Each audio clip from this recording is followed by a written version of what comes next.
When you say worst case scenario, they picture Red Dawn, Yeah. right? Like they're like, well, yeah, if the commies invade, then I'm screwed anyway. No. The worst case scenario is crazy person who intends to prey on you. We're not talking about fighting the Chinese and the Cubans when they come parachuting into your town. We're talking about a person who really likes hurting strangers. Right. That's the worst case scenario. And that's where even an 8-shot double action .22 revolver, if that's my loved one, I want them to have something that is going to be, as you put it, more effective.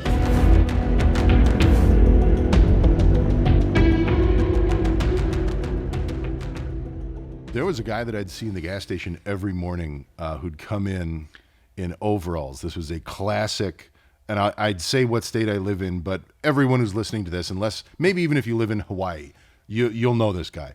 Overalls, giant bushy beard, probably worth $30 or $40 million in cattle or something. Yeah. But he had what he called the business file, which was the front pocket on his bibs, and it was like a foot thick with receipts and like a 70s glasses case and all this.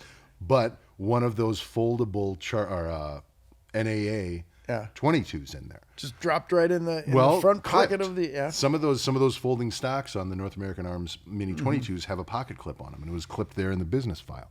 And it forced me to reconsider, because of course his pockets are filled with bags of change and all kinds of other bizarre odds and ends. Like, we can sit here and hate on carrying nothing but an NAA, but he is 1,000 miles out ahead of somebody who isn't carrying a gun at all. Right. Yeah. And that's any gun is better than no gun. And that's an impossible two concepts for some people to keep in their head at once. They get high on arguing about guns. They demand to fight about this. Like, yeah, sorry, man, that's what he's going to carry. It's not that he can't afford anything else. Again, this is local timber baron Timmy McGraw or whoever. He's known coast to coast. Yeah, this is what he wants to carry. Yeah, sorry. and understand, I think you're absolutely right that NAA mini revolver is the backup gun or is the secondary gun to your primary carry gun. Right. When I went through the police academy, they made us watch the Trooper Coates video, and Carolina Trooper Coates was killed by one of those firearms. Yeah. And the man shot him underneath, caught him underneath in between the panels of the vest, went all the way through, hit the artery at the top of his heart, and it took him a while. He was able to shoot the bad guy 6 times with his .357 Magnum, but that .22 Magnum killed him. No, I shouldn't say that. The man with a .22 Magnum killed him. It was the bad guy who killed him. The bad guy didn't even die after taking 6 rounds from the .357. But yeah, those guns will work at close range in the get off me gun space right there. I just don't want people to carry them as their only gun. Me neither. And the art. I'm not going to even say the argument, because you shouldn't have an argument with a loved one about what gun they're carrying, because if they're carrying a gun, they're already way out ahead of everybody else. Yes, we should thank celebrate you. Good that. job. You're Thank carrying you. a gun. Good job. The discussion you should maybe have is most of the people who I've talked to who carry that way, they carry the little .22 auto, the little .22 revolver. They say, well, criminals don't like getting shot, Edward, and so I'm carrying this, so if somebody does try to stick me up at the gas pump, I'm going to pull this out. I'm going to say, get out of here. They're going to run off. Look, I don't want to kill anybody. Like, I know. I've known you my entire life. I am convinced you don't want to kill anybody, Grandma, But that's coming at it from a reasonable person's standpoint. And a lot of the people who attack strangers aren't reasonable. Right. So I do want the firearm they carry to be able to stop a person who would be attacking them. Like, how many times have we said this in the magazine? We don't pull guns to dissuade. We don't pull guns to scare. No, right. We pull guns to stop imminent, unavoidable threats of death or great bodily harm. And yeah, you're right. Having that conversation, it's a good place to start because they have a gun. I like the fact that they have a gun, but maybe they could have I don't want to say better, a more effective tool at their disposal. They're still going to want something that's lightweight, that's easy to carry, that's easy for them to operate, and so forth and so on. A lot of people who do this don't want to have a gun that's in their way. And we fall back to, carrying a gun should be comforting, not comfortable. I mean, any other cliche that we might use about the carrying of a gun. If you got one gun, maybe you should have 2 guns. You know, I'm a 2 Derringer family right now, and I also have that modified Glock 19 that I carry every day. So think about what the worst case scenario you might need to use your gun for, and that little 22 mag. Yep, that's going to be an up close and personal gun that if you can't get to your other gun or something else happens, that you can use that as your last ditch effort. And we need to be able to have that reasonable conversation, like you said, with somebody who's carrying one. Well, and when you bring up the concept of worst case scenario, that's another one that brings a lot of different images to mind for a lot of different people. I've interviewed a guy for the magazine who unfortunately was forced to shoot and kill his son, and it was with a .22 revolver. Like, not to be crass, Yeah. but like you mentioned, that little punk almost took out President Reagan with a .22 revolver. Mm-hmm. It isn't that human lives can't be ended with .22 cal long rifle bullets put into them. It's that the worst case scenario, when you say that to somebody who maybe carries one of those in their pocket and doesn't think much more about armed self-defense, when you say worst case scenario, they picture Red Dawn. Yeah. Right? Like they're like, well, yeah, if the commies invade, then I'm screwed anyway. No. The worst case scenario is crazy person who intends to prey on you.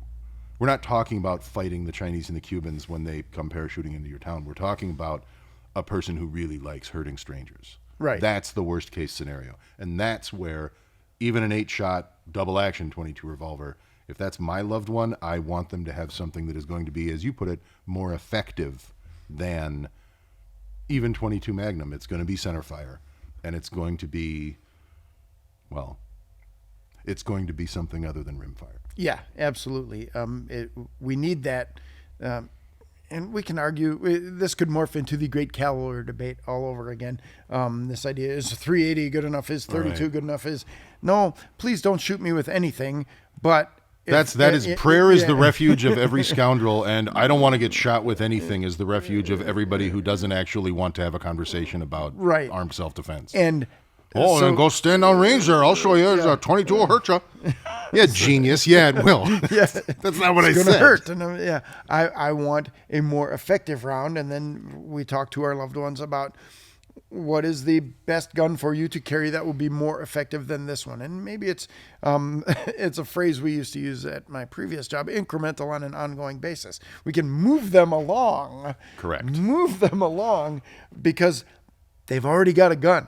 That means they're doing the right thing. Right. Now we just give them a little bit more information each time. You already got through the hard part, Yeah. which is getting them to realize I should really be carrying a gun every day. Like, except for the post office and my kids' school, I should probably have a gun on me all the time. Yeah.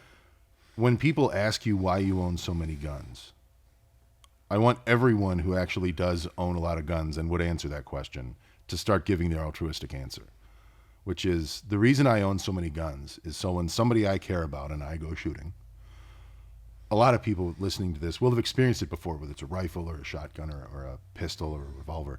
You shoot it and you're like, that fits. This is perfect. Then it's yours. Yeah. Here. Like if you are fortunate enough to be able to own a lot of guns, have a couple that maybe you wouldn't mind passing off to somebody you care for. Yeah, I have adult children. Check your local laws, etc. Yeah. I have adult children now, and I want them to have guns, and they love shooting. They don't like cleaning guns. I messed that up somewhere along the line, but You spared the rod. yes, and I saw what you did there. And now I have concealed carry pistols, multiple, that if they like them, Right. this is yours Exactly. now. Get your permit. And you can do this. I'm doing it for selfish reasons in that I know some of the people that I love will go to the range with me and say like, yeah, that was really nice. I really liked that one. I'm going to go buy one of those. They're not going to go buy one of those. No, they're not. They're just not going to. So no, you don't get the option of not having one of these. This is yours now. Take it with you. Yeah. I'm watching. Don't try to leave this here when you go. Like, yeah, it's a way to, in some ways, cut in line in that discussion of, Yeah. I don't want you just carrying an NAA 22 short in your belt buckle. I would far rather have you carrying something a little more substantial. Yeah, and it's a good way to make that work. It is a good way to make that work, and then you get to buy more guns. Yeah. Like I'm down a gun now. Like Yeah. I just gave Mom a Yeah, gun. hey, I there's need an to- open slot in there's my. I got a hole in the roster Yeah. here. So, Absolutely. Good talk, Ed. Good talk, Kevin. Now, before you go, if you think you're using the right caliber for self-defense, think again. And you might not even know it, but your ammo could be putting you at severe disadvantage when you pull the trigger. Click the link in the description below to watch this short, unbiased video comparing the top 4 self-defense calibers and see if you end up changing handguns.